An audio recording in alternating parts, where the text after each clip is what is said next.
Hello everyone, Pradipshil blog YouTube চ্যানেলে সকলকে স্বাগত। আমি এখন আছি বাঁকুড়া জেলার বিষ্ণুপুর থানার অন্তর্গত অযোধ্যা গ্রামের রাজবাড়িতে। আমার পিছনে যে মন্দিরটা দেখতে পাচ্ছ এটা হচ্ছে গিরি গোবর্ধন মন্দির।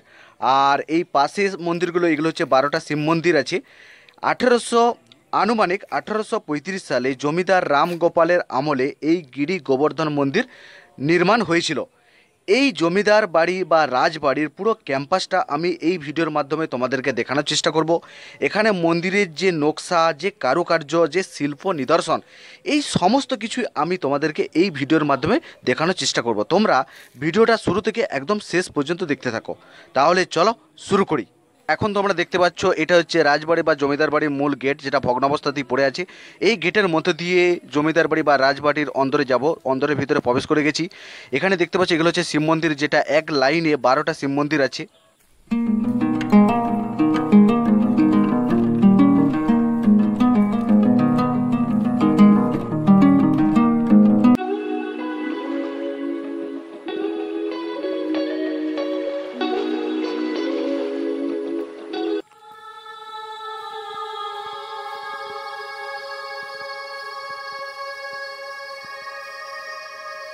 এই মুহূর্তে তোমরা যে মন্দিরটা দেখতে পাচ্ছ এটাই হচ্ছে গিরি গোবর্ধন মন্দির। আনুমানিক 1835 সালে জমিদার রাম গোপাল আমলে এই মন্দিরটি নির্মাণ করা হয়েছিল। এই মন্দিরের কারুকার্যগুলো তোমরা দেখতে পাচ্ছ এই মুহূর্তে। এখনকার বর্তমান মন্দিরে এই এত সুন্দর কারুকার্য কিন্তু দেখতে পাওয়া যাবে না।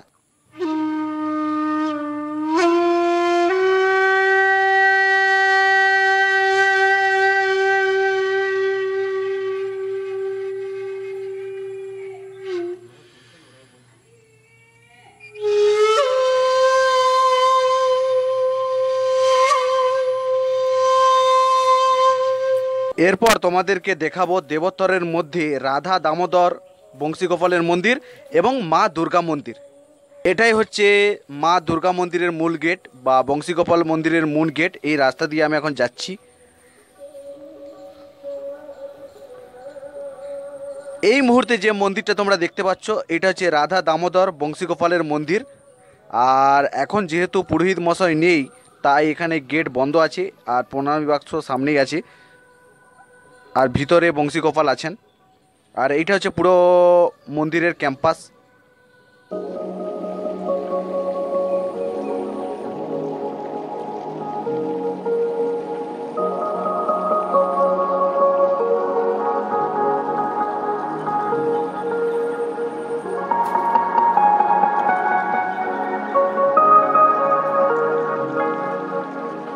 এটাই হচ্ছে দুর্গা মন্দির, যেটা দেখতে পাচ্ছ। আর এটা হচ্ছে দুর্গা মন্দিরের উপরিভাগটা। পুরো ক্যাম্পাসটা তোমরা দেখতে পাচ্ছ কত সুন্দর ডিজাইন, কত সুন্দর নকশা করেছে। আর এই মুহূর্তে যেটা দেখতে পাচ্ছ এটা হচ্ছে দুর্গা মন্দির, যেটা হচ্ছে গেটে তালা দিয়ে আছে। এখন যেহেতু এখানে পুরোহিত মশাই নেই বা লোকজন নেই, তাই গেটে তালা দিয়ে আছে।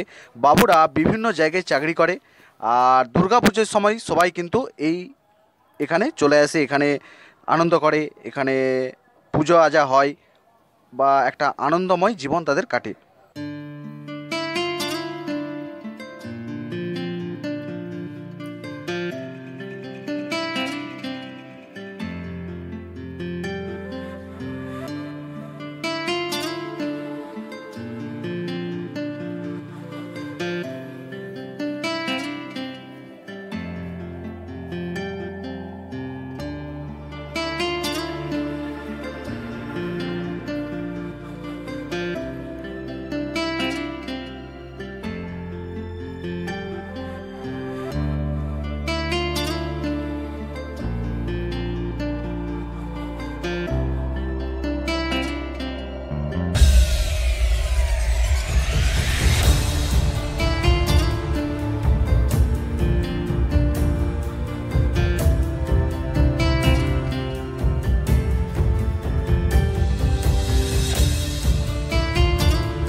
ভিডিওটি যদি ভালো লেগে থাকে তাহলে অতি অবশ্যই এই চ্যানেলটিকে লাইক, সাবস্ক্রাইব এবং শেয়ার করতে কিন্তু ভুলো না।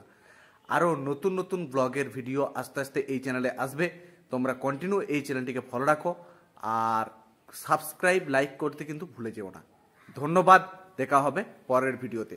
জয় হিন্দ, জয় ভারত।